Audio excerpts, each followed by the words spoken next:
Sebelum kita mulai, senang sekali kita pada kesempatan hari ini berjumpa kembali dengan Masjid Al-Irsyad. Kalau tidak salah beberapa tahun lalu atau 3 tahun lalu saya mengisi di sini. Kalau 1 tahun lalu mengisi di bawah. Dan pada kesempatan hari ini berjumpa dengan kehangatan keluarga besar Al-Irsyad, Ami Abdurrahman dan seluruh ami-ami yang hadir pada kesempatan hari ini dan para penuntut ilmu, memberikan kepada kita tentang satu arti bahwasanya Al-Irsyad itu selalu memberikan kehangatan kepada setiap saudara muslim. Inilah yang kita harapkan. Semoga umatnya Nabi Muhammad tidak terpolarisasi. Al-Irsyad itu saudara kita, Muhammadiyah itu saudara kita, NU juga saudara kita, sesama umatnya Nabi Muhammad. Tentunya jangan menjadikan masalah fikih itu menjadi sebab pertikaian dan sebab permusuhan. Fikih itu luas, yang sampai itu hati kita. Ambil pendapat yang menurutmu paling rajih, tetapi jangan sampai kamu mudah untuk membid'ahkan, dan jangan sampai kamu terlalu mudah untuk mengatakan orang lain dengan kalimat Wahabi hanya karena kita berbeda pilihan fikihnya. Semoga kita tetap menjadi keluarga Al-Irsyad, Muhammadiyah itu hanyalah nama, tetapi sejatinya kita adalah umat Nabi Muhammad SAW.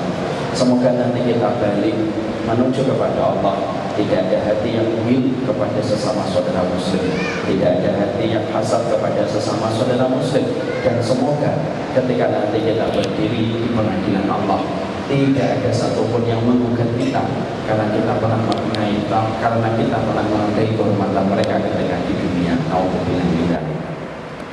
Saya kira begitu saja kajian kita. Mari kita mulai kajian kita. Kajian kita hari ini santai saja. Semoga Allah memberikan waktu dan keberkahan. Assalamualaikum warahmatullahi wabarakatuh. Innal hamdalillah wassalatu wassalamu ala Rasulillah wa ala alihi wa sahbihi wa man tabi'ahum bi ihsan ila yaumil qiyamah. Kepada seluruh panitia, kepada seluruh keluarga besar Masjid Al-Irsyad dan penuntut ilmu yang hadir pada kesempatan Taman Surga malam kali ini, semoga Allah senantiasa memberikan kepada kita pilar-pilar dalam kehidupan iman kita. Karena sesungguhnya iman itu ilustrasinya sebagaimana rumah. Rumah itu butuh tiang, bangunan itu juga butuh tiang. Maka sejatinya bahwasanya iman itu butuh pilar untuk mengokohkannya dan untuk menguatkannya. Setidaknya ada 3 pilar yang tentunya kita meminta kepada Allah supaya Allah menganugerahkan 3 pilar itu dalam kehidupan iman kita. Yang pertama, pilar itu bernama ilmu. Inilah yang menjadikan kita tidak boleh serakah kecuali serakahnya kita kepada ilmu. Ibnu Rajab Al-Hambali di dalam muqaddimah Syarah Bukhari atau Fathul Bari, beliau mengatakan seluruh para nabi itu senantiasa qanaah terhadap setiap pemberian Allah, tetapi para nabi itu tidak qanaah dalam satu perkara. Mereka tidak pernah qanaah terhadap ilmu kecuali mereka meminta ditambah. Makanya permintaan Nabi Muhammad setiap pagi sebelum matahari menghangatkan bumi, Nabi Muhammad mengatakan dan meminta kepada Allah, Allahumma inni as'aluka ilman nafi'an. Ini pula yang kita dapatkan dari apa yang disampaikan oleh Nabi Musa ketika Nabi Musa berdoa, Rabbi zidni ilman. Dan inilah yang menjadikan kita memerlukan pilar yang pertama, yaitu pilar ilmu. Jangan sampai entertain yang ditawarkan oleh sosial media, dari Instagram, dari TikTok, itu merenggut ilmu dari kehidupan bapak dan kehidupan ibu. Laki-laki yang tidak sibuk dengan ilmu akan sibuk dengan logika. Perempuan yang tidak sibuk dengan ilmu akan sibuk dengan perasaan dan scrolling TikToknya. Makanya inilah yang menjadikan kita minta kepada Allah setiap waktunya, ya Allah berikan kami pilar ilmu. Karena surga identik dengan ilmu, dan jangan mengharapkan kita masuk surga tanpa ilmu yang harus selalu kita tambahkan setiap waktunya. Bapak, Ibu, mungkin nggak kita masuk surga tanpa Allah menanyakan kepada kita ilmu apa yang kita ketahui tentang Allah dan Rasulnya? Tidak mungkin. Malik bin Anas mengatakan, inna hadzal ilm lahmuka wa damuka wa anhu tus'alu yaumal qiyamah. Sesungguhnya persoalan ilmu itu persoalan darah dan dagingmu, dan kamu akan ditanyakan oleh Allah tentang ilmu apa saja yang kamu pelajari. Karena sesungguhnya itu merupakan bagian dari komitmen dan konsekuensi kita sebagai hambanya Allah. Belajarlah ilmu, jangan terus-terusan scroll link. Karena orang yang tidak beriman itu menghancurkan bapak, menghancurkan ibu, disibukkan dengan perkara-perkara yang tidak memberi manfaat dunia dan akhirat kita. Yang kedua, kita minta kepada Allah supaya Allah memberikan pilar yang kedua dalam kehidupan iman, yaitu keikhlasan. Tentunya kita minta keikhlasan kepada Allah setiap waktunya, supaya setiap ilmu yang kita peroleh tidak menjadikan kita sombong. Banyak orang yang terkadang ketika mereka tidak memiliki keikhlasan, punya ilmunya, tetapi memiliki tujuan yang sangat tercela. Memiliki ilmu tetapi menghujat orang, mendapatkan ilmu tetapi dia begitu sombong merendahkan orang lain. Dan itulah yang kita sangat-sangat khawatirkan. Inilah yang menjadikan kita meminta keikhlasan, supaya di setiap ilmu yang kita peroleh betul-betul untuk menyelamatkan kehidupan kita di hadapan Allah dan menyelamatkan kehidupan akhirat kita. Hati-hati, ilmu tanpa keikhlasan bisa menjadikan hati kita meninggi dan jiwa kita melangit. Makanya saya ingatkan dengan perkataan dari Wahab bin Munabbih, inna lil ilmi tughyanan kama anna lil mali tughyan. Sesungguhnya ilmu memiliki peluang untuk menjadikan orang itu menjadi sombong, sebagaimana harta bisa menjadikan pemiliknya menjadi sombong kalau dia tidak punya keikhlasan. Yang ketiga, semoga Allah memberikan kepada kita pilar kesabaran. Sabar itu merupakan salah satu hal terpenting dalam iman. Makanya Allah menutup closingnya pada surat Al-Asr, wa tawasau bil haqqi wa tawasau bis sabr. Saling menasihati di dalam kebenaran dan saling menasihati di dalam kesabaran. Karena sabar itu kedudukannya sebagaimana kepala di dalam kehidupan kita dalam persoalan iman. Orang punya iman tetapi tidak punya sabar, sebagaimana tubuh tanpa kepala yang tidak akan memberikan manfaat apapun. Itulah yang menjadikan kita memahami, kata Imam Ahmad bin Hanbal, Allah menyampaikan kata sabar di dalam Al-Quran 90 tempat untuk memberikan pelajaran kepada kita. Gelombangnya kehidupan, perihnya kehidupan itu tidak bisa disikapi kecuali dengan kita bersabar di dalam menjalani hidup. Maling saja kalau dia tidak sabar, tidak akan berhasil maling menyantoni satu rumah ketika dia tidak sabar. Berapa banyak maling muterin satu rumah yang dijadikan target, 27 kali dia sudah muterin rumah itu. Anak buahnya sudah mulai kelelahan, bertanya, bos, kapan kita malingnya? Kepala malingnya berkata, sabar. Kalaulah pelaku kemaksiatan aja mereka sabar dalam setiap jalan kemaksiatan. Foto model ketika dia pakai rok mini, rok yang harusnya dikenakan sama anak SD, dikenakan lagi sama dirinya, dia sabar terhadap jalan kemaksiatan. Bukankah kita sebagai orang yang beriman, itu pun kita harus bersabar dalam perjalanan hidup. Mintalah kepada Allah supaya Allah memberikan kepada kita 3 pilar dalam iman: ilmu, keikhlasan, dan kesabaran.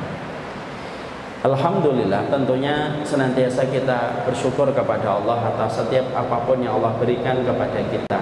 Semoga syukur ini terus kita berikan kepada Allah. Syukur itu tentunya tidak menjanjikan kuantitas, tapi pastinya syukur itu memberikan kepada kita kualitas di dalam kehidupan kita. Maka ketika kita bersyukur, artinya bukan sebagaimana hitung-hitungan matematika.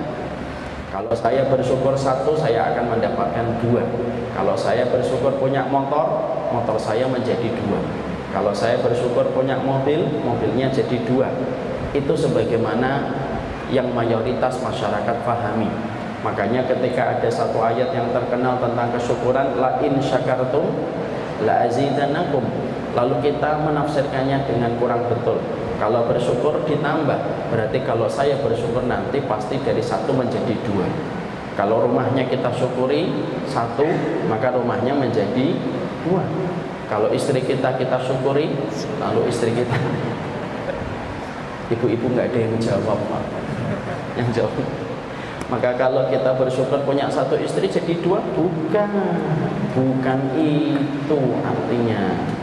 Agama kita itu bukan agama materialisme yang dikit-dikit kaya, bukan.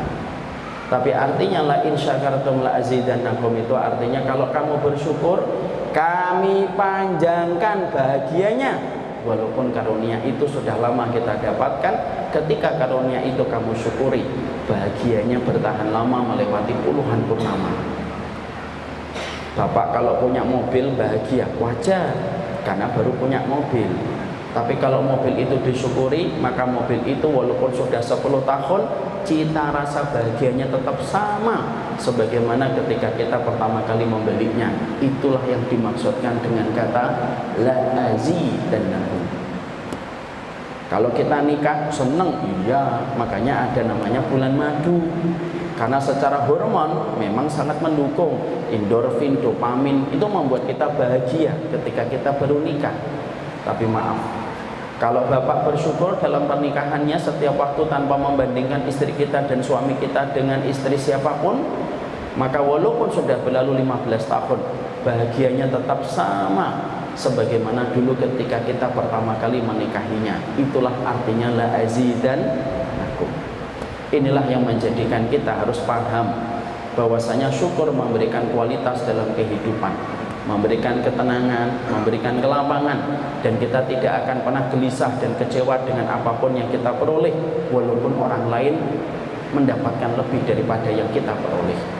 Yang lain beli mobil listrik, bapak tenang, bapak lapang, karena bapak baru saja membeli setrika listrik. Jadi tetap tenang, lapang dalam hidupnya. Dan itulah yang menjadikan kita akhirnya paham, syukur itu bukan anjuran, tetapi syukur adalah kewajiban. Dia tidak bersifat sunnah, tapi dia bersifat komitmen yang primer pada kehidupan kita. Seluruh jamaah dan keluarga besar Masjid Al-Irsyad Surabaya, ada satu dialog dari seorang ulama besar namanya Fudhal bin Iyad. Ketika beliau pernah berjumpa, telah bertemu dengan orang yang telah memasuki usia senja. Pada saat itu Fudhal bin Iyad lalu bertanya kepada orang tua yang berusia senja dan lebih lanjut usianya dibandingkan beliau. Maka Fudhal bin Iyad mengatakan, "Kam umruk?" Berapa umurmu? Maka laki-laki itu menjawab, "Sittuna sanatan." Sesungguhnya umur saya 60 tahun. Setelah orang tua ini menjawab bahwasanya umurnya 60 tahun, maka yang sangat menarik dan insightful itu adalah ketika Fudhal bin Iyad lalu mengatakan, "Masya Allah, mundu sittina sanatan tasiru ilallah wa yushiku an tablugh."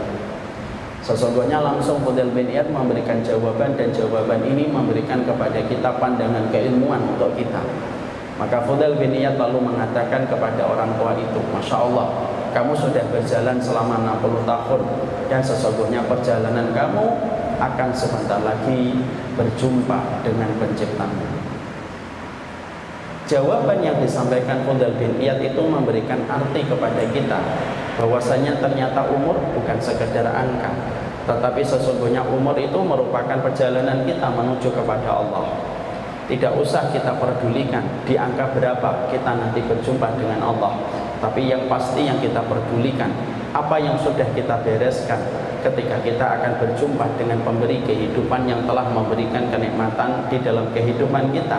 Karena itu lebih penting daripada kita bertanya pada umur berapa saya akan bertemu dengan Allah, karena tidak ada satupun di antara kita yang bisa memberi jawaban. Inilah yang menjadikan kita akhirnya paham, perjalanan pulang itu merupakan sebuah perjalanan kepastian yang tentunya kita jumpai di dalam kehidupan. Dan sesungguhnya perjalanan pulang tidak mengenal usia dan tidak pernah mengenal angka umur pada kehidupan kita.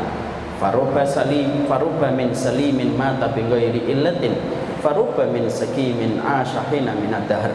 Ada satu kata-kata dari Asy-Syauqi ketika katakan, berapa banyak orang yang mereka sehat umurnya lebih pendek daripada mereka yang sakit, dan berapa banyak orang yang sakit umurnya lebih panjang daripada yang sehat.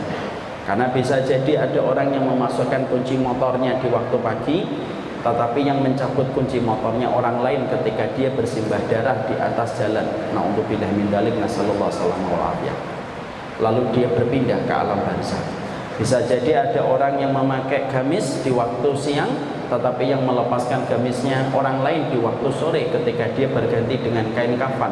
Dan bisa jadi ada orang yang memakai mukena di waktu sore, tetapi yang melepaskan mukena itu orang lain ketika dia harus dimandikan sebelum dia dibawa ke liang kuburnya. Ini menunjukkan kepada kita bahwasanya perjalanan pulang itu merupakan sebuah keniscayaan, dan sesungguhnya kita tidak boleh menyangka perjalanan pulang itu urutannya dengan angka. Yang lebih banyak angkanya akan lebih pulang lebih awal. Yang sedikit angka umurnya berarti dia menunggunya lebih lama, dan itu merupakan perkara yang salah. Ketika kita memahami bahwasanya perjalanan pulang itu merupakan sebuah kepastian dan keniscayaan, maka perjalanan pulang itu kan sejatinya indah. Karena bagi kita tidak boleh kita ketika mendengar kata pulang lalu kita berasumsi yang jelek. Bukankah kata pulang itu kata yang paling kita nantikan dan merupakan makna yang menggembirakan? Sampai senangnya kita dengan kata pulang. Bukankah tradisi masyarakat Indonesia setiap 1 tahun sekali mereka pulang dari pusat kota dan ibu kota menuju ke kampung mereka yang kita sebut dengan mudik. Mereka rela untuk mendapati macet selama 7 jam selama mereka pulang berjumpa dengan keluarganya. Karena memang kata pulang itu memberikan kepada kita sebuah makna yang menyenangkan. Bukankah kita ingat ketika dulu kita sekolah SD, tiba-tiba kita baru saja masuk kamar lalu meletakkan tas kita, tiba-tiba teman satu bangku kita berbisik, hari ini pulang pagi. Ketika ada teman kita ngomong hari ini pulang pagi karena ada rapat, kita senang sekali. Dan ketika jam 9 dipencet bel, lama sekali, dan akhirnya kita pulang. Sembari kita tertawa di pintu kelas, kita berkata, semoga guru kaji, semoga guru saya setiap hari itu rapat supaya kita pulang pagi. Karena memang pulang itu pada dasarnya memberikan kepada kita tentang makna kegembiraan. Makanya hari ini ketika kita mendapatkan ada pergeseran nilai bahwasanya kata pulang itu menjadi sesuatu momok yang menakutkan. Yang salah bukan kata pulangnya, tetapi yang salah itu mungkin perjalanan ilmu kita yang menjadikan kita muram, dan ketika kita melihat pulang itu kata-kata yang momok. Makanya Allah itu ketika mengatakan kepada kita dalam ketika kita meninggal dunia, Allah itu menggunakan diksi katanya itu kalimatnya pulang. Allah tidak mengatakan mati kamu. Tidak. Allah menggunakan diksi firman-Nya dengan kalimat pulang. Irji'i ila rabbiki radiyatan mardiyah. Pulang. Allah tidak mengatakan mati kamu. Tidak. Karena Allah itu Al-Latif dan Allah itu Maha Lembut. Allah tidak pernah mengatakan mati kamu. Padahal kita sering sekali kalau lagi di jalan tiba-tiba kita mendapatkan orang itu tidak sopan di jalan, apa biasanya yang kita omongkan? Mati nggak mau tabrakan sana. Tapi Allah tidak pernah mengatakan dengan kalimat mati dan kata mati. Allah itu mengatakan kepada kita dengan kalimatnya itu pulang, karena kalimat pulang itu kalimat yang menyenangkan sebenarnya. Makanya kita jumpai bahwasanya Rasulullah SAW ketika beliau dalam kondisi diberikan pilihan oleh Allah. Pilihan yang pertama, dipanjangkan umur untuk melihat satu persatu kemenangan yang Allah berikan kepada Nabi Muhammad setelah beliau melewati perjuangan yang berat. Atau yang kedua, ketika beliau itu pulang menuju kepada Allah dan berkumpul dengan teman-temannya di antara para nabi dan para rasul, Nabi Muhammad tidak memilih yang pertama, tapi Nabi Muhammad itu memilih yang kedua. Makanya kalimat apa yang diucapkan Nabi Muhammad ketika beliau akan meninggal dunia? Maaf, bukan umati, maaf. Saya tidak pernah membaca hadis itu. Nabi mengatakan umati pada kesempatan yang lain, bukan pada saat sakaratul mautnya. Tapi ucapan apa yang diucapkan Nabi Muhammad ketika Nabi Muhammad pada hari Senin, beliau sudah dalam kondisi lemes. Sakaratul mautnya Nabi 2 kali sakaratul mautnya orang biasa, karena Nabi merupakan manusia yang Allah sempurnakan ujiannya supaya Nabi disempurnakan nikmatnya sebagai pemimpin penduduk surga di akhirat. Makanya Nabi itu lemes di atas pangkuan ibunda Aisyah. Sempat beliau melihat adiknya Aisyah memakai siwak, lalu Nabi melihat siwak itu. Lalu akhirnya ibunda Aisyah paham dengan isyarat matanya Nabi Muhammad SAW. Lalu akhirnya diminta siwaknya. Siwak itu dibalik oleh ibunda Aisyah, dibuatkan serabut yang baru, lalu akhirnya dipegangkan ke tangan Nabi dan disiwakin Nabi.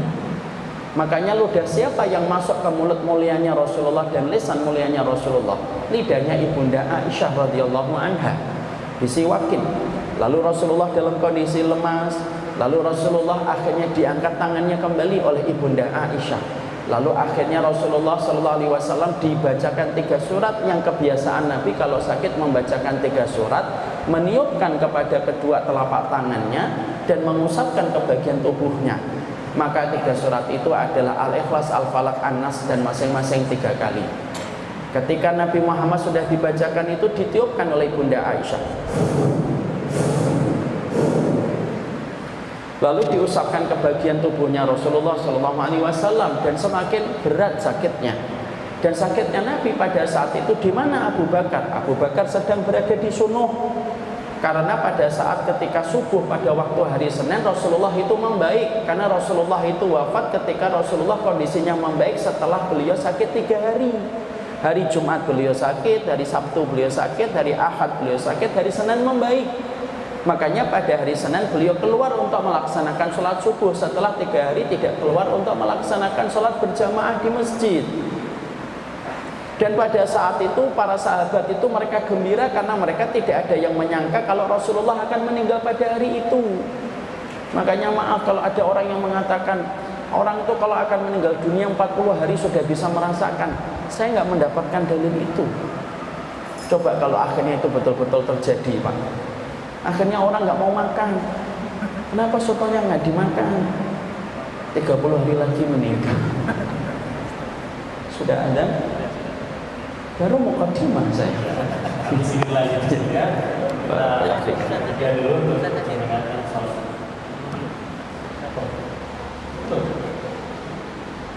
Sudah. 48 kan? Oh 54. Oh masih 6 menit lagi. 6 menit lagi. Iya. Ada tanya jawab kita sekarang?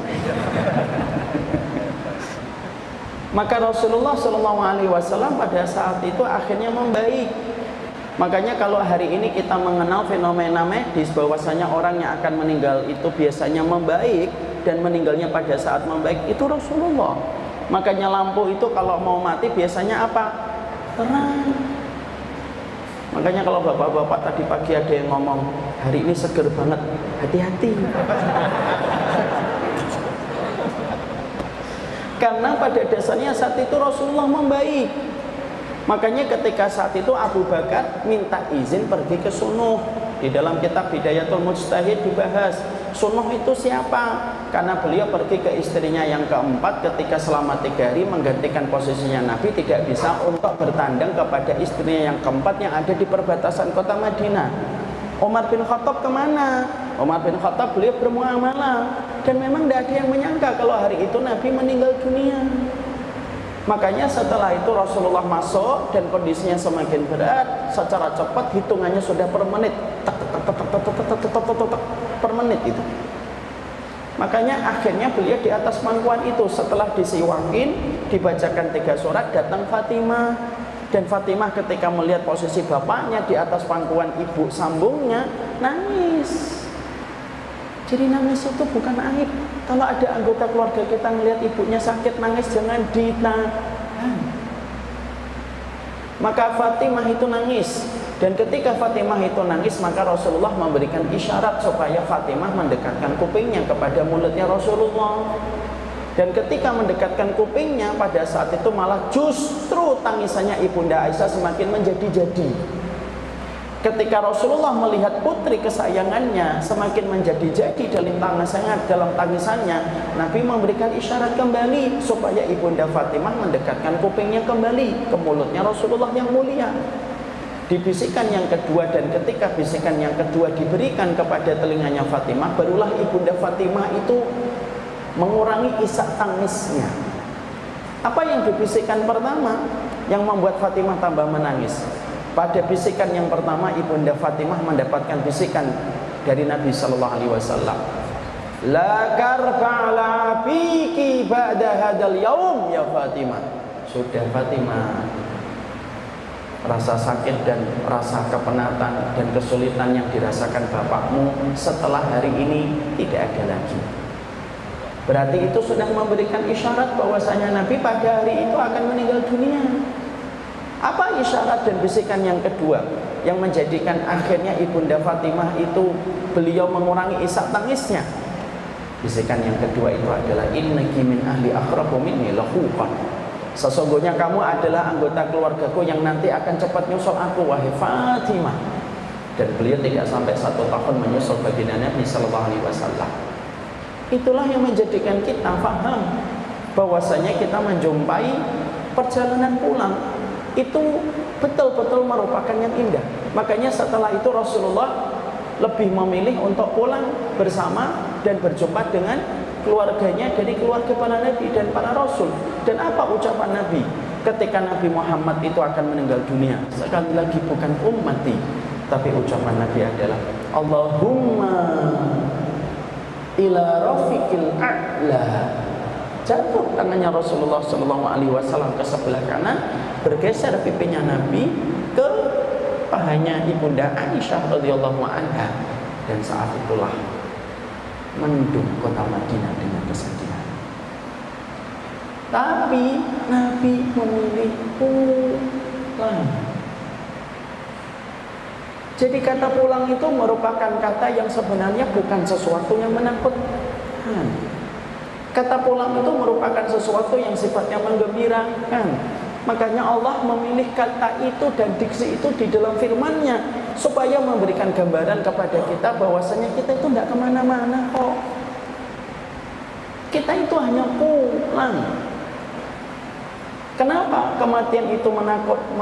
Kenapa kematian itu terasa begitu dibenci? Karena orang tidak tahu bahwasanya kampung halamannya itu surga.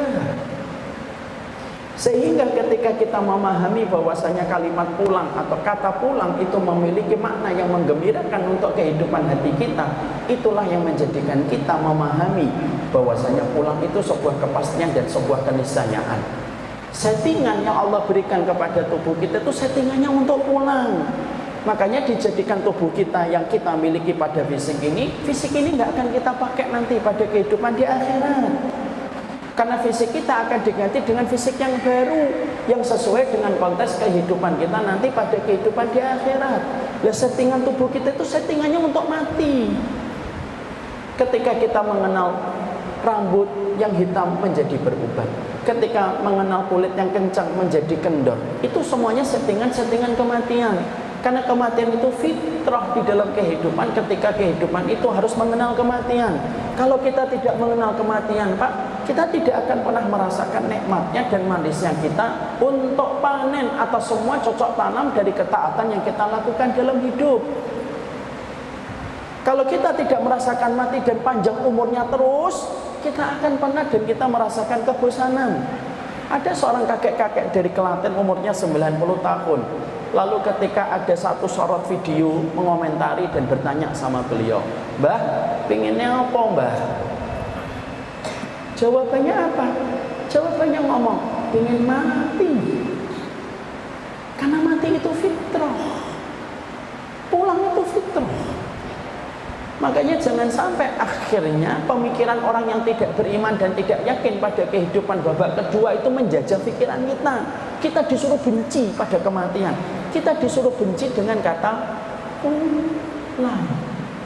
Karena pulang itu tidak layak dibenci. Itulah yang menjadikan kita akhirnya memahami betul bahwasanya kata pulang ketika Allah firmankan kepada kita dengan firman-Nya yang indah, irji'i ila rabbiki radiyatan mardiyah, itu menjadi sebuah kalimat yang menegaskan tentang sebuah kebaikan dan menegaskan tentang sebuah rahmatnya Allah yang tak terhingga yang Allah berikan kepada kita.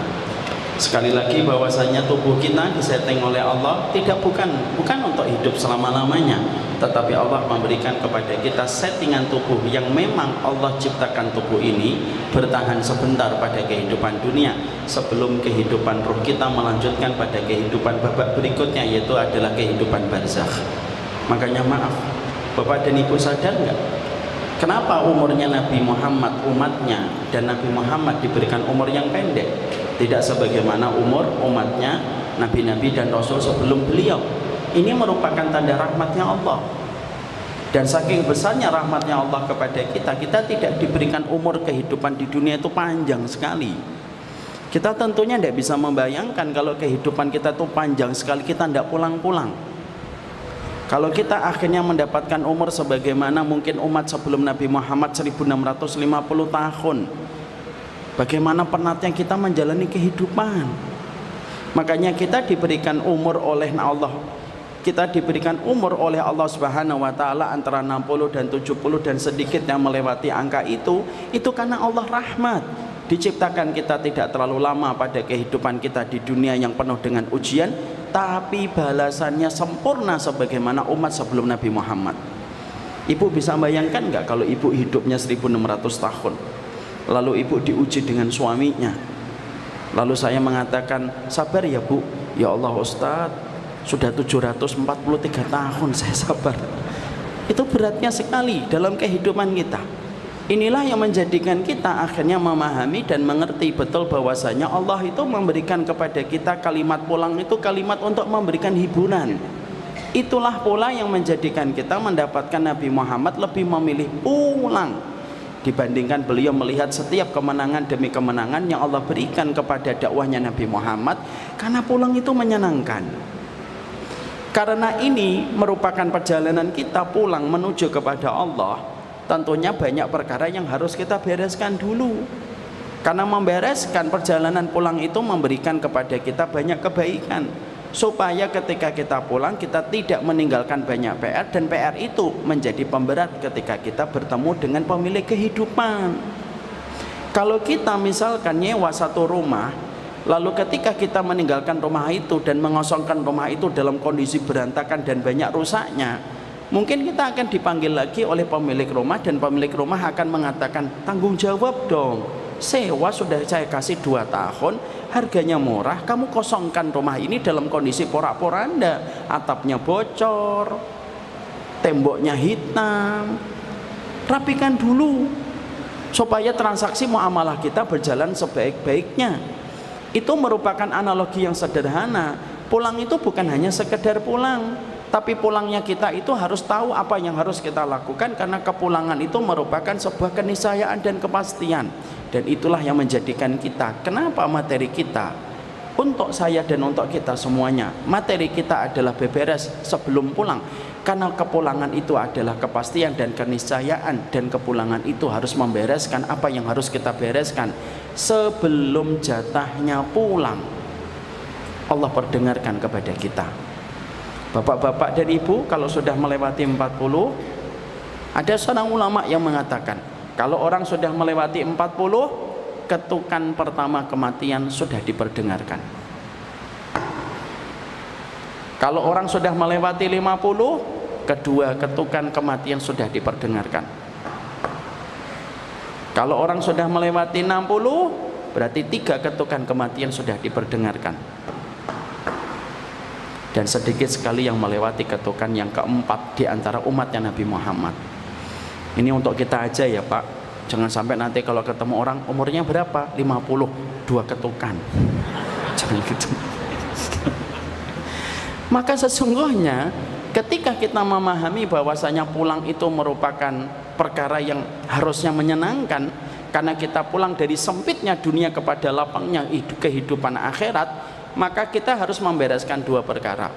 Tapi sebelum kita memahami 2 hal yang harus kita bahas, sebelum kepulangan itu kita dapatkan, saya ingin cerita sedikit, dan mohon maaf kalau cerita ini mungkin tidak penting, tidak apa-apa, tapi kalau memang ada kebaikan, semoga menjadi sebuah keberkahan. Saya punya kakak, saya kakaknya 2, dua-duanya cerebral palsy Pak.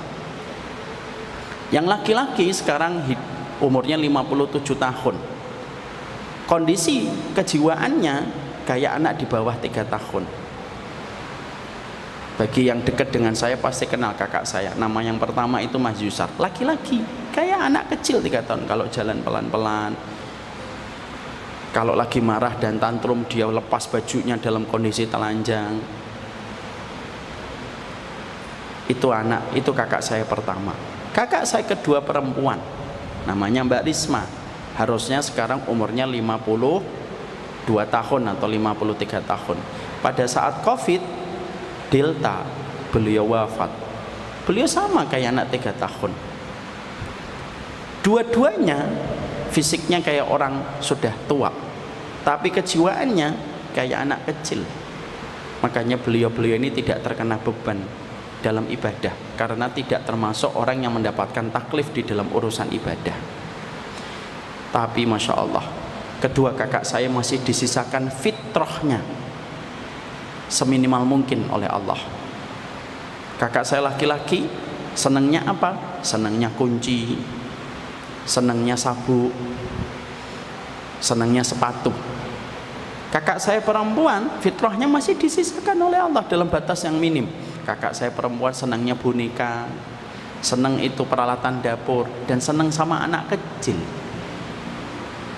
Dan saya saksi, kedua kakak saya kalau jalan di luar rumah, tidak setiap orang yang memandang kedua kakak saya itu pandangannya senang, karena banyak yang mereka itu curiga dan selidik kalau melihat kedua kakak saya. Kakak saya itu orangnya kalau ketemu orang pingin nyalamin semua orang. Saya tinggal di kota kecil Kudus. Kalau kakak saya lagi nyalamin, tidak setiap orang tuh mau disalamin, ada yang nampik. Kakak perempuan saya kalau lagi jalan seneng lihat anak, kan dia nggak bisa dikasih tahu. Kadang-kadang dipegang-pegang kepalanya. Saya saksi, ada kadang-kadang ibu tidak suka ditepis itu tangannya kakak saya. Tapi ketika kakak saya terkena COVID, lalu akhirnya beliau menghadapi sakaratul maut, saya talqin beliau. Sembari saya mengucapkan talqin itu kalimat la ilaha illallah cuma satu kali aja, karena saya tahu kakak saya tidak bisa mengucapkan kalimat itu. Kalimat yang diucapkan hanya 10 kalimat paling. Mangan, itu turu, ngumbi itu mbi, minum, itu aja kayak anak kecil. Ketika beliau sakaratul maut, pada saat itu saya mengatakan kepada telinganya beliau, la ilaha illallah, sekali saja. Setelah itu saya bilang, Mbak, kalau memang saatnya pulang, pulang. Dari sempitnya dunia menuju kepada lapangnya urusan akhirat dan rahmatnya Allah. Pulang ya Mbak, semoga di tempat yang Allah sediakan kamu punya keluarga, punya anak, menjalani hidup yang hari ini kamu diuji sepanjang hidupmu sampai meninggal dunia, tidak bisa melakukan kehidupan sebagaimana kami yang normal. Pulang Mbak, salam buat Bapak, salam buat Ibu, kalau memang takdirnya engkau sampai hari ini. Tidak sampai 5 menit saya mentalkan semacam itu, kakak saya meninggal dunia. Coba kalau dalam kehidupan kita tidak ada kalimat pulang, kakak saya dapat pembalasannya kapan? Kakak saya bisa nikmatin hidupnya kapan kalau tidak ada kata pulang? Kata pulang itu kalimat yang paling indah ketika Allah menyampaikan kepada kita semuanya, irji'i ila rabbiki radiyatan mardiyah. Setelah kita memahami muqaddimah ini, akhirnya kita harus memahami 2 perkara sebelum kita pulang, dan ini merupakan bagian dari konsekuensi kita untuk menelusuri indahnya kata pulang yang Allah sampaikan di dalam Al-Quran. Yang pertama, bahwasanya kalimat dan kata pulang yang Allah sampaikan kepada kita dan akan mempertemukan kita dengan kehidupan berikutnya yang disebut dengan barzakh. Maka maaf, kita boleh takut dengan kata pulang, kita boleh takut dengan kata kematian, tapi kita tidak boleh benci dengan kematian. Karena sesungguhnya takut kepada kematian mengingat minimnya bekal kita, panjangnya perjalanan kita, tetapi begitu banyak beban dosa yang kita lakukan menjadikan kita takut pada kematian. Wajar, lumrah, Allah pun tidak menyalahkan, karena ketakutan kita menjadikan kita semakin dekat kepadanya. Bapak kalau takut sama Allah tidak jauh, tidak menjauh, tapi semakin dekat. Bedanya kalau kita takut sama manusia, Ami Abdurrahman takut sama saya, dia pasti akan menjauh dari saya. Tapi kalau kita takut kepada Allah, takut pada kematian, menjadikan kita mendekat, lebih dekat ketika semakin bertambah ketakutan kita. Takut pada kematian itu boleh, tetapi benci kepada kematian itu haram. Dan siapapun di antara kita, umatnya Nabi Muhammad, yang benci pada kematian, demi Allah, Allah lebih benci berjumpa denganmu ketika engkau membenci kematian, padahal kematian itu memperjumpakan kita dengan Allah. Ada satu dialog yang pernah direkam oleh Imam Qurtubi dalam kitabnya At-Tadhkirah antara malaikat maut dengan Nabi Ibrahim, supaya kita paham. Pada saat itu malaikat maut diperintahkan untuk mencabut nyawanya Nabi Ibrahim, dan ketika akan mencabut nyawanya Nabi Ibrahim tanya, ngapain kamu? Aku akan mencabut nyawamu, wahai Khalilur Rahman. Lalu Nabi Ibrahim berkata, ya apa pantes utusannya Allah mencabut nyawa kekasihnya Allah? Kamu itu kan utusan Allah, saya ini kekasihnya Allah. Yo ora pantes dong utusan Allah itu mencabut nyawa kekasihnya Allah. Malaikat mautnya bingung. Lalu malaikat mautnya kembali kepada Allah dan menyampaikan kepada Allah. Kisah ini dan riwayat ini dihasankan di dalam kitab itu. Maka malaikat maut kembali kepada Allah dan berkata, ya Allah, sesungguhnya Nabi Ibrahim yang kau perintahkan aku untuk mencabut nyawanya, ternyata dia menyampaikan kepadaku, ya apa pantas utusan Allah mencabut nyawa kekasihnya Allah. Allah lalu mengajari malaikat maut sebagaimana Allah mengajari Nabi Adam ketika Allah menciptakan pertama kali. Katakan kepada Ibrahim, apakah seorang kekasih tidak ingin ketemu? Apakah seorang kekasih tidak ingin ketemu dengan kekasih hatinya? Turun lagi malaikat maut, dan ketika turun lagi malaikat maut, Nabi Ibrahim tanya lagi, loh utusan Allah, ya apa pantasnya nyambut nyawa kekasihnya Allah? Malaikat maut langsung berkata, apakah seorang kekasih tidak ingin ketemu dengan kekasih hatinya? Jawaban itu membuat Nabi Ibrahim tersenyum dan berkata, cabutlah nyawaku. Kematian itu meeting point kita dengan Allah. Makanya maaf, semengerikan apapun alam barzah yang kita lewati atau kuburan yang pernah kita lewati, maaf, itu menjadikan kita tidak boleh benci sama kematian. Kalaupun kita berpikir alam barzah, jangan selalu berpikir alam barzah itu dari sesuatu yang selalu menakutkan. Berpikirnya tentang adab, berpikirnya tentang adab kubur, berpikirnya tentang kegelapan, berpikirnya tentang kesempitan.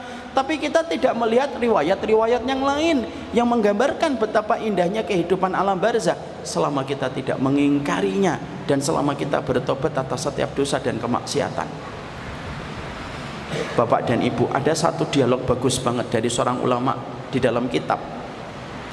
Kadang-kadang kita memandang kehidupan barzah itu lebih buruk daripada janin ketika memandang kehidupan di dunia. Padahal dalam satu ilustrasi yang disampaikan oleh ulama tersebut, qadarullah saya lupa nama ulama ini. Ulama ini mengatakan kita ini harus melihat barzah sebagaimana janin ketika melihat alam dunia. Dalam satu ilustrasinya, kata beliau di dalam kitabnya, seakan-akan misalnya ada dua janin di dalam perut ibunya, di dalam alam rahim, di dalam janin ibunya. Dua janin ini kemudian ngobrol dalam satu ilustrasi. Janin yang pertama mengatakan, bayi yang pertama mengatakan di dalam rahim ibunya, kamu tahu nggak ada kehidupan setelah kehidupan kita hari ini? Bayi yang satunya ngomong, alam apa? Alam dunia. Ah, mosok? Iya. Apa yang kita temukan nanti di alam dunia? Bayi yang satunya ngomong, kita akan menemui seorang wanita yang sangat mencintai kita, lebih daripada cinta kita kepada diri kita, dan wanita itu akan kita panggil dengan panggilan ibu. Janin yang satunya ngomong, ah masa ada kayak gitu? Ada. Janin yang satunya ngomong lagi, bukan hanya ketemu ibu, nanti kita akan ketemu dengan seorang laki-laki yang sangat mencintai ibu kita, memberikan nafkah kepada ibu kita, memberikan sandang papan dan pangan kepada ibu kita, mengkristalisasi keringatnya untuk memberikan kecukupan kepada kita, dan tidak pernah lelah untuk menjaga kita setiap waktunya. Kalau kita terluka, dia yang akan menjaga. Kalau kita ada sesuatu yang kita dibuli, dia akan hadir untuk membela kita. Dan laki-laki itu kita panggil dengan panggilan Bapak. Bayi yang satunya ngomong, masa? Iya. Tapi kan di dunia itu katanya saya dengar ada kematian, ada virus, ada bakteri. Betul. Tapi ada bapak dan ibu yang selalu menjaga kita dan memberikan yang terbaik untuk kita. Di dalam dunia itu nanti ada sungai, melebihi hangatnya air ketuban yang sedang kita rasakan di tempat rahim ini.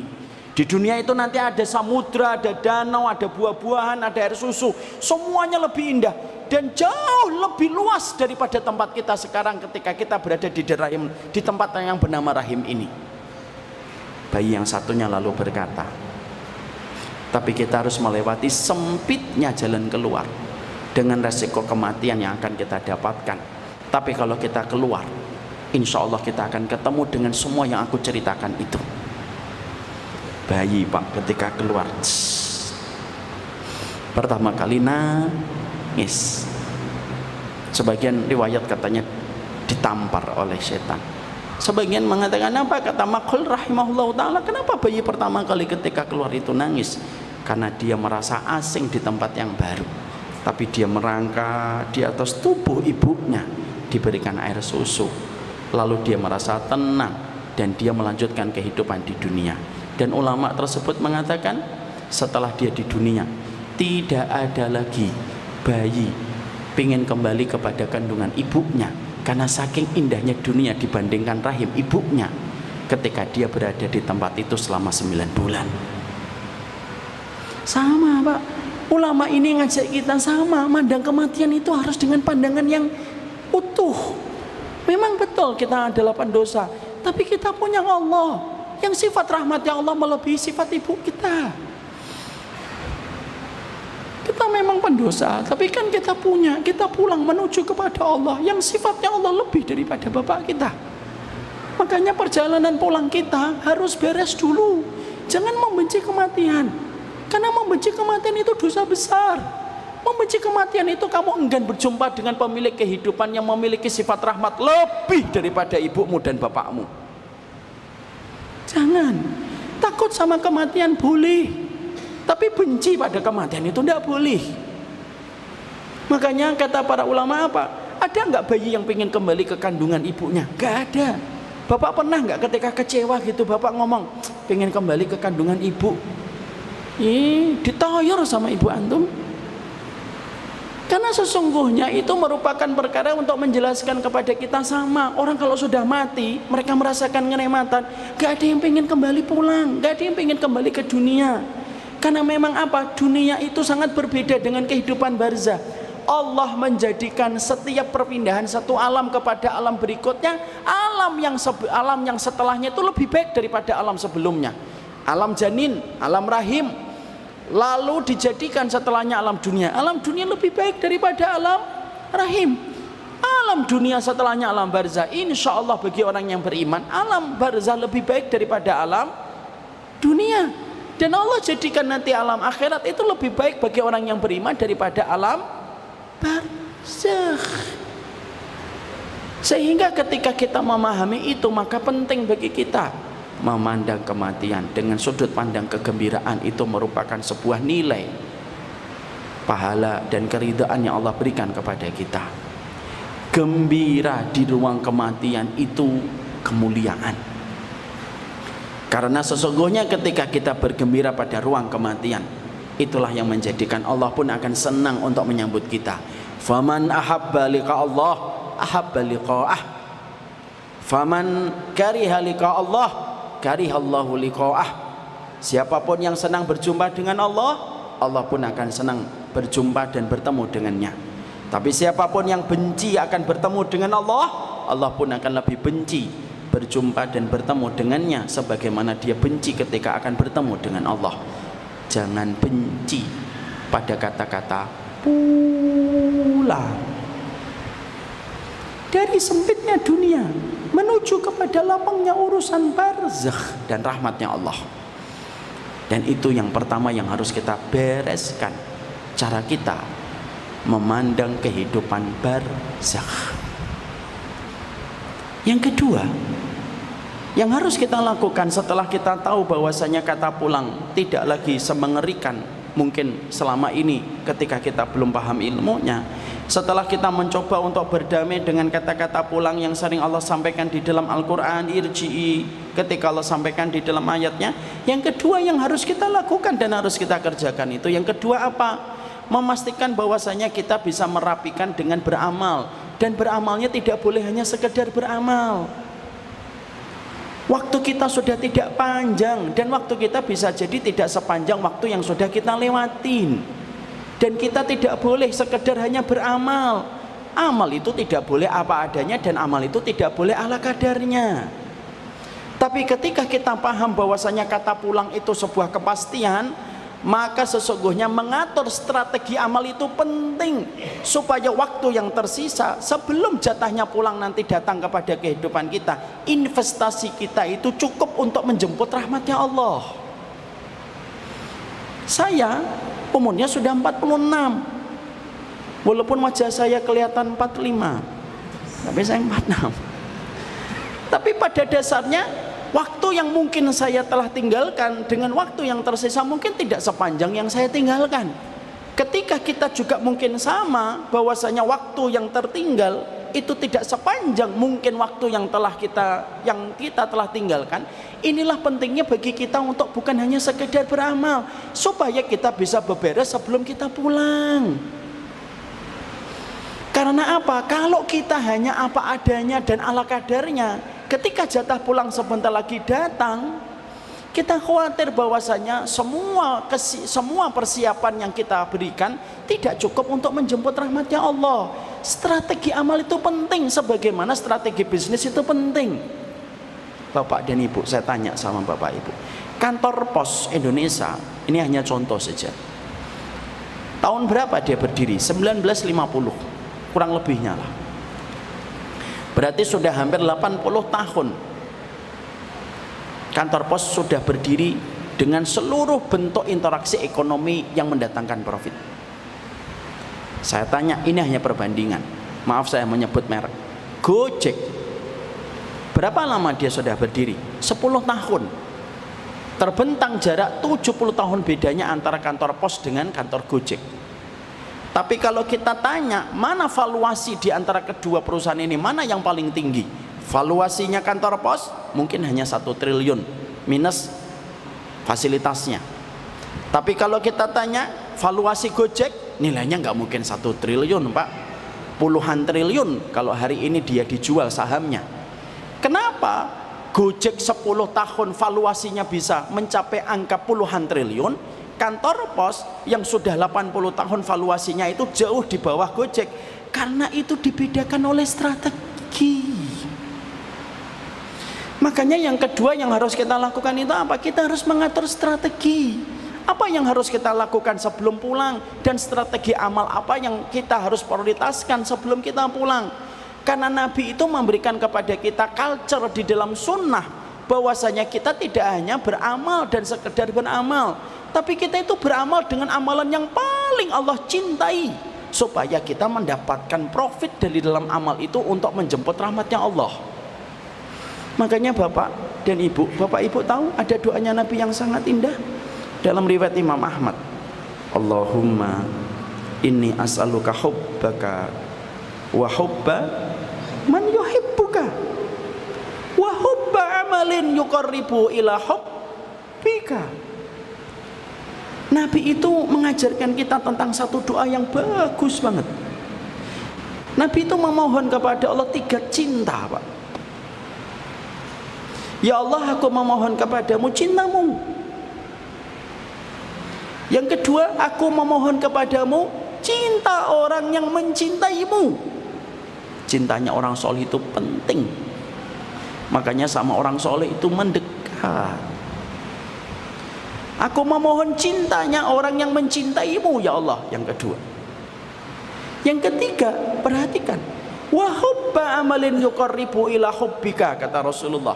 Dan aku memohon kepadamu amal yang paling engkau cintai, yang mendekatkan aku kepada cintamu. Ternyata Nabi Muhammad tidak mengatakan kepada Allah, ya Allah, berikan aku umur yang panjang supaya aku bisa beramal dengan semua perintah-perintahmu kepada diriku. Enggak. Nabi tidak mengajarkan itu kepada kita untuk meminta panjang sepanjang-panjangnya umur supaya bisa mengamalkan setiap perintah. Enggak. Tapi Nabi mengajarkan kepada kita pada poin yang ketiga, apa yang diminta oleh Nabi? Ya Allah, berikanlah kepadaku amalan yang paling engkau cintai, yang secara cepat mendekatkan aku kepada cintamu. Jadi Nabi itu meminta amalan yang prioritas. Di sisa umur yang tidak lagi panjang, ketika jatah pulang itu pasti akan menyapa kita semuanya tanpa kita ketahui kapan. Maka yang diminta Nabi bukan umur yang ditambah, tapi yang diminta oleh Nabi adalah amalan yang paling Allah cintai secara prioritas, supaya mampu mendekatkan Nabi kepada apa yang Allah cintai secara lebih cepat ketika kita beramal dengan amalan prioritas. Lah inilah yang penting. Karena apa? Sudah tahu kita akan pulang, dan pulang itu menyenangkan untuk menjemput rahmatnya Allah. Jangan hanya sekedar beramal. Makanya kita kedua itu penting tahu apa amalan-amalan penting yang harus kita bereskan sebelum nanti kita pulang. Karena sekali lagi, tidak setiap amal itu memiliki tingkatan yang sama di sisi Allah. Tingkatan amal itu beda-beda derajatnya. Sebagaimana nama di dalam Al-Quran, surat di dalam Al-Quran ada 114 surat. Apakah setiap surat memiliki derajat yang sama di sisi Allah? Enggak. Manansakh min ayatin au nutiha, manansakh min ayatin au numsiha na'ti bi khairin minha au misliha. Tidaklah satu ayat yang kami hapuskan kami ganti dengan ayat yang sama atau ayat yang lebih baik. Itu dalilnya. Ternyata setiap surat itu beda-beda. Makanya kita membaca Al-Baqarah dengan membaca Al-Maidah, lebih utama mana, Pak? Al-Baqarah, di dalamnya ada kursi. Kita membaca Ali Imran dengan kita membaca surat dengan kita membaca surat Ar-Ra'd, mana lebih utama? Ali Imran. Kita membaca surat Al-Ikhlas dengan surat An-Naba, mana yang lebih utama? Al-Ikhlas. Makanya Nabi kalau sholat qabliyah subuh selalu rakaat yang pertama membaca apa? Al-Kafirun. Rakaat yang kedua membaca Al-Ikhlas. Makanya Bapak kalau sholat qabliyah tidak usah membaca Al-Baqarah. Pertama tidak hafal, dan yang kedua Nabi pun juga nggak pernah baca itu. Artinya bahwasanya setiap surat saja di dalam Al-Quran itu beda-beda derajatnya. Sama, setiap amal itu juga beda-beda. Makanya ketika jatah pulang itu sebuah keniscayaan, kita harus belajar apa amalan prioritas yang harus kita bereskan, supaya investasi kita dalam tanda petik itu cukup untuk menjemput rahmatnya Allah. Karena setiap amal itu beda-beda di sisi Allah. Makanya setan, kata Imam Ibnu Qayyim, kalau menggelincirkan dan menyesatkan manusia, itu caranya itu ada 6 cara. 1, menggoda kita dengan syirik. Kalau kita selamat dari syirik, yang kedua menggoda kita dengan bid'ah. Kalau kita selamat, yang ketiga menggoda kita dengan dosa besar. Kalau kita selamat, menggoda kita dengan dosa kecil yang diremehkan. Kalau kita selamat, yang kelima menggoda dengan perkara mubah tetapi berlebihan. Contoh, mancing, mubah atau tidak mubah? Mubah, tapi mancingnya 1 bulan di tengah lautan, nah itu berlebihan. Itu perkara mubah yang berlebihan. Kenapa? Supaya waktu kita habis ngurusin yang mubah. Kalau kita selamat nomor 5, ada yang ke-6. Apa kata Imam Ibnu Qayyim? Menyibukkan dengan amalan yang kecil supaya luput dari amalan yang besar. Dan itu kita khawatir kalau akhirnya kita tahu jatah pulang itu pasti, tapi ternyata kita tidak tahu prioritas amal dan amalan favorit yang harus kita lakukan ketika kita sudah semakin mendekati jarak kematian kita. Karena sekali lagi, tidak setiap amal itu sama di sisi Allah. Saya ambilkan satu contoh Bapak dan Ibu. Contoh aja. Bapak dan Ibu, kalau Bapak Ibu tanya sama saya, Ustadz, salah satu masakan favorit Ustadz apa? Nasi goreng plus salmon. Enak banget itu, Masya Allah. Jadi pengen pulang saya. Itu salah satu makanan favorit saya. Satu waktu saya pulang dari masjid, Pak, sholat subuh, pulang ke rumah, saya buka pintu, tercium bau bumbu pecel.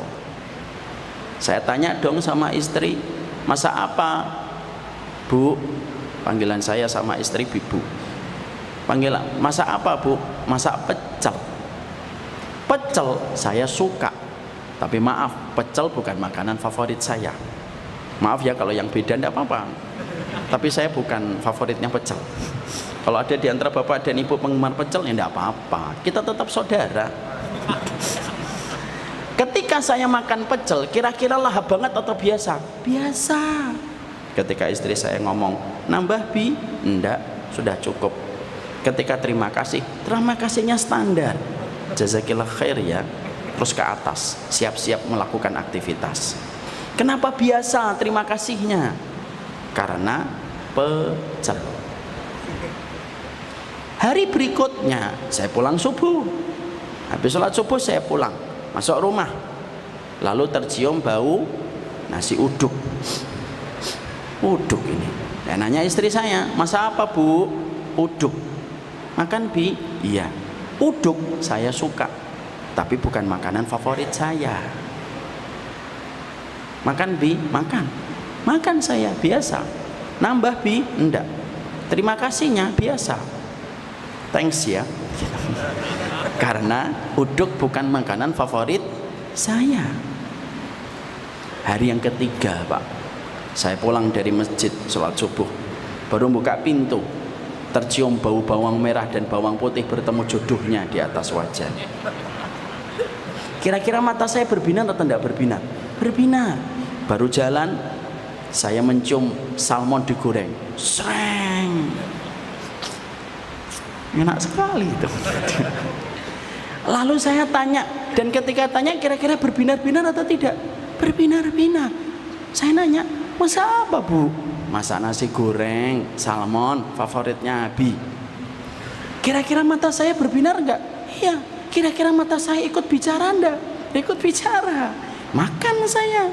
Lahap. Mungkin saking lahapnya kaki saya naik ke atas meja. Mungkin ketika istri saya nanya, nambah Bi? Saya sudah nambah 4 kali. Dan ketika saya terima kasih, kira-kira ekspresi terima kasih saya standar atau istimewa? Istimewa. Terima kasih wahai semesta mungilku yang telah menghadirkan keceriaan di pagi hari ini, membuat hatiku berbunga-bunga selaya melangit-langit. Kenapa saya menyampaikan terima kasihnya dengan puisi? Karena masakan yang dibuat sama istri saya makanan favorit saya. Paham korelasinya Pak ini? Paham atau tidak paham korelasinya? Ini ilustrasinya. Jangan sampai tidak paham loh ya. Jangan sampai nanti pulang kajiannya apa? Gak tahu nasi goreng salmon. Itu contoh. Makanya akhirnya yang menjadikan kita akhirnya mengerti itu adalah sesungguhnya itulah pentingnya kita.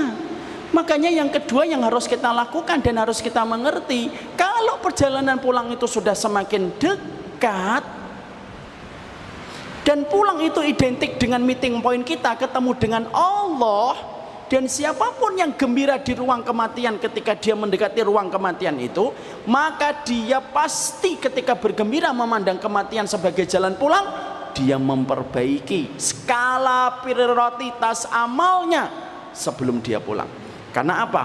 Terkadang keberuntungan itu tidak ditentukan berapa lama waktunya, tapi keberuntungan itu terkadang ditentukan strategi apa yang dia kerjakan. Belajarlah dari Gojek, 10 tahun valuasinya puluhan triliun, tapi ada perusahaan semenjak 54 sudah berdiri tapi valuasinya tidak sampai 1 miliar. Semuanya dibedakan salah satunya dengan strategi bisnis yang mereka miliki. Inilah yang menjadikan kita yang kedua, kalau kita sudah sepakat jalan pulang itu menyenangkan, kita tidak benci kepada kematian, apa prioritas amal yang harus kita berikan di dalam perjalanan hidup? Dan inilah yang sebenarnya menjadi pembahasan kita. Ada sekitar 40 Pak amalnya Pak. Kalau kita bicarakan sampai ganti presiden belum selesai. Saking panjangnya. Tapi saya walaupun sudah 7:30, tidak mungkin saya menyampaikan semuanya. Tapi setidaknya saya ingin menyampaikan kepada Bapak dan Ibu, walaupun ini baru sampai mukadimah banget, setidaknya disinilah kita paham, pulang itu identik dengan kondisi yang menyenangkan. Jangan benci kalimat kematian. Ketika kita pulang, maka setelah kita merevisi cara memandang kita kepada kematian, maka pastikan kita tahu amal apa yang harus kita lakukan sebelum kita pulang. Tapi setidaknya Pak, izinkan saya di waktu masih berapa menit? 5 menit ya. 5 menit saya, Insya Allah. Itu baru jam 12. 12 malam. Tapi setidaknya izinkan saya menyampaikan satu di antara 40 itu. Apa yang harus kita lakukan pada waktu perjalanan pulang semakin dekat? Kita terus berprasangka yang baik sama Allah, bahwasanya Allah itu akan merahmati kita, Allah itu akan mengampuni dosa-dosa kita, dan janganlah dosa itu membuat urat keyakinan baik kita kepada Allah menjadi hilang. Siapapun yang mati, jangan mati kecuali dia berprasangka yang baik kepada Allah. Ada satu hadis yang disampaikan Nabi 3 hari sebelum beliau wafat, berarti hari Jumat. Hadis ini disampaikan Nabi. Apa hadis yang disampaikan 3 hari sebelum beliau wafat?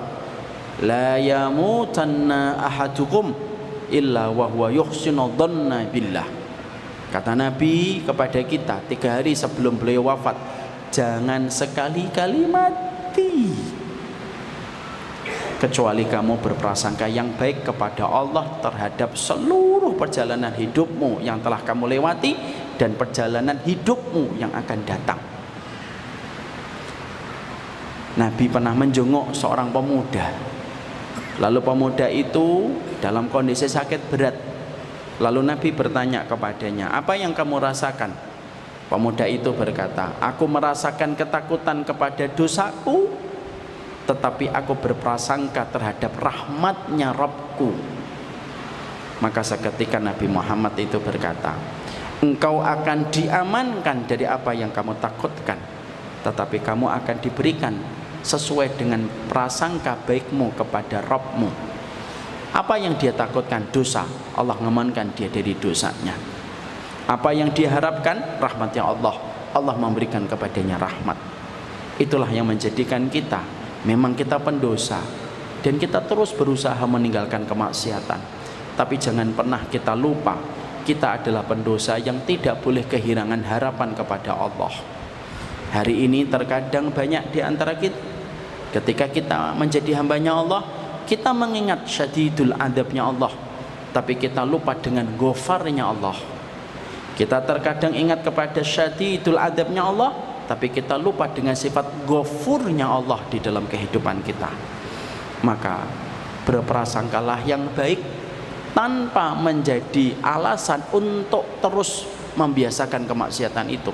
Berprasangkalah yang baik bahwasanya Allah mengampuni kita sembari kita meminta kepada Allah supaya kita bisa meninggalkan kemaksiatan itu. Rahmatnya Allah mengalahkan murkanya. Makanya di dalam satu hadis qudsi Allah menyampaikan, inna rahmati taglibu ghadabi. Rahmatku itu mengalahkan murkaku. Dan itulah yang kita tanam sebelum jatah kepulangan kita akan tiba. Ibnu Umar radhiyallahu anhu mengatakan di dalam salah satu asar dari beliau, siapapun yang meninggal dunia dalam kondisi dia berprasangka yang baik kepada Allah, maka sesungguhnya dia meninggalnya dalam kondisi husnul khatimah walaupun di atas tempat tidurnya. Ini bukan menjadi alasan untuk terus melakukan maksiat lalu menyangka Allah akan mengampuni terus, bukan. Tapi ini merupakan sebuah alasan kita memberikan objek prasangka kita yang terbaik bahwasanya rahmatnya Allah mengalahkan rahmatnya ibu kepada kita, walaupun beliau sangat mencintai kita lebih daripada kita mencintai kita. Kalau ibu saja mencintai kita, apalagi Allah yang rahmatnya tidak terbatas. Saya tutup dengan hadis riwayat Muslim pada poin yang pertama, walaupun poin ini agak panjang tapi saya singkatkan. Hadis riwayat Muslim, ada seorang laki-laki yang dia banyak melakukan perkara-perkara pelanggaran di dalam syariat, lalu dia merasa dekat dengan kematian. Ketika beliau merasa dekat dengan kematian, dia panggil keluarganya, lalu dia mengatakan kepada keluarganya, nanti kalau saya mati tolong saya dibakar, jangan dikafani ya, tolong saya dibakar. Nanti kalau sudah dibakar, abunya kumpulin, bawa ke tengah lautan, sebar di tengah lautan. Dan tidak lama setelah itu berselang, dia meninggal dunia. Keluarganya memenuhi wasiatnya, dibakar. Setelah dibakar jadi abu. Setelah jadi abu dibawa ke tengah lautan. Ketika dibawa ke tengah lautan disebarkan. Setelah disebarkan dalam sekejap, Allah menjadikan dia utuh berdiri di hadapan Allah. Allah bertanya, kamulah orang yang meminta kepada keluargamu untuk kamu dibakar dan abunya disebarkan ke tengah lautan? Betul ya Allah. Betul ya Allah. Kenapa kamu melakukan itu? Karena aku menyangka kalau aku sudah dibakar dan menjadi abu, engkau tidak bisa lagi mengumpulkan aku sebagaimana sedia kala. Insyaallah. Itu salah satu tindakan yang bisa mengarah kepada kekufuran, meragukan sifat kudrohnya Allah. Tapi Allah lalu nanya kembali, lima fa'alta hada, kenapa kamu melakukan itu, memerintahkan untuk dibakar? Apa faktor yang mendorong kamu untuk minta dibakar dan menyangka aku tidak bisa mengumpulkan? Lalu orang itu berkata di hadapan Allah, min khasyatik, karena aku takut kepada engkau ya Allah. Ketika Allah mendengarkan jawaban orang tersebut, min khasyatik, Allah mengampuni dosanya dan merahmatinya. Ini bukan berarti nanti bapak mikir, oh dibakar, jangan. Tapi ini menceritakan kepada kita tentang betapa luasnya rahmatnya Allah di dalam kehidupan. Janganlah kita menatap satu hari yang kita lewati kecuali berprasangka yang baik kepada Allah. Allah memiliki sifat Ghaffar. Sebanyak apapun dosa kita, maka Allah lebih banyak taubatnya kepada kita. Allah memiliki sifat Ghafur. Sesering apapun atau sebanyak apapun dosa kita, maka Allah lebih besar taubatnya kepada kita. Yang pertama, berprasangkalah yang baik terhadap perjalanan hidupmu yang telah kita lewati dan perjalanan hidup kita di masa mendatang. Siapapun yang berprasangka yang baik, dia akan menemui Allah sesuai dengan prasangkanya. Yang kedua, yang ketiga, yang keempat, yang kelima, kapan-kapan kita bahas insyaallah. Semoga satu waktu keluarga besar Al-Irsyad bisa datang ke Syamila. Karena sesungguhnya Ami Abdurrahman ngajarin saya, bukan sumur yang mendatangi timba, tapi harusnya timba yang mendatangi sumur. Tapi justru sumurnya saya malah datang ke sini. Semoga satu waktu timbanya bisa datang ke tempat sumurnya. Semoga Allah berkahi kita dalam kebaikan. Amin. Semoga kita tidak lagi membenci kata-kata pulang. Wassalamualaikum warahmatullahi wabarakatuh. Saya serahkan kembali kepada Mas Rasid. Ya.